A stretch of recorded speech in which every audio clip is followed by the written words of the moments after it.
ठिकाणी येऊन मला आपला आशीर्वाद आणि आपलं सहकार्य आणि आपलं प्रेम द्यावं ही विनंती आहे त्याबद्दल. आणि मला जो परफॉर्मन्स चाललेलं आहे माझं सकाळपासून काम करून तसा पण बसल्यापासून, पण मला एक गोष्टीचा खूप आनंद आहे की जनता ज्या तऱ्हेने आपलं स्वागत करतात आणि लोकांचा जो सहभाग आहे. म्हणजे मी सुरुवातीपासून सांगते, जर 6 महिन्यापासून माझं जो बोलणं ऐकलं असेल तुम्हाला जाणवत असेल, मी एक गोष्ट बोलली आहे की यावेळची जी लढाई आहे ती भारतीय जनता पार्टी विरुद्ध भारताचे लोक.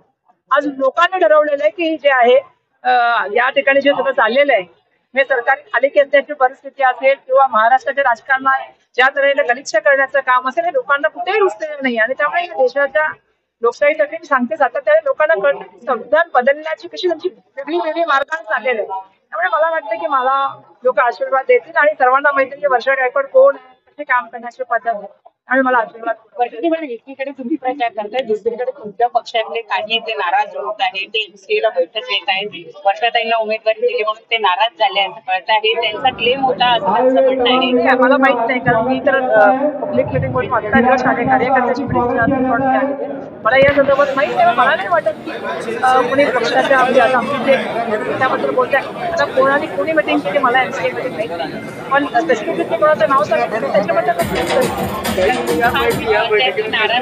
भाई जगताप होते, चंद्रकांत होते आणि मुंबईचे अध्यक्ष मला या बैठकीवर माहिती गोष्ट वाटत नाही. आम्ही प्रचारामध्ये बिझी म्हणून कदाचित सांगितलं नसेल आणि मला नाही वाटत की हांडोरे साहेबांना आता राज्यसभेचा खासदार दिलेला आहे.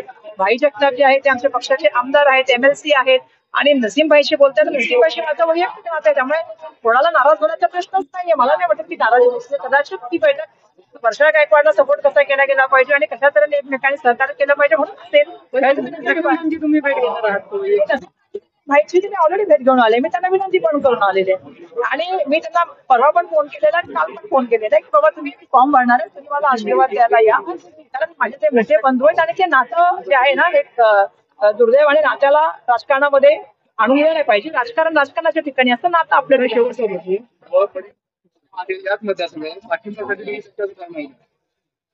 बिलकुल. तर त्यांनी आम्ही त्यांचं स्वागत करायचं त्यांनी मला पाठिंबा दिला तर काय म्हणजे असं आहे की मी आंबेडकर साहेबांना पण म्हणेन आणि नवा बहिणी पण म्हणेन की आजची लढाई कोणाची लढाई, ही देशाच्या संविधानासाठी आणि लोकशाहीसाठी लढाई आहे.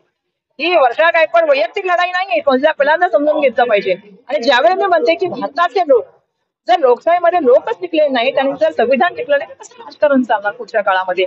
आणि सगळ्यात महत्वाची आहे की ही सगळी मंडळी जबाबदार मंडळी आहे, त्यांना माहिती आहे की सामाजिक समीकरणं काय चालली आहेत, आज सामाजिक सलोखा किती आवश्यकता आहे, एकतेची किती आवश्यकता आहे, अखंडतेची किती आवश्यकता आहे. प्रत्येकांना ज्यांना ज्यांना हा देशामध्ये बद्दल वाटतं ते सगळ्यांनी मला सहभाग द्यावा आणि सहकार्य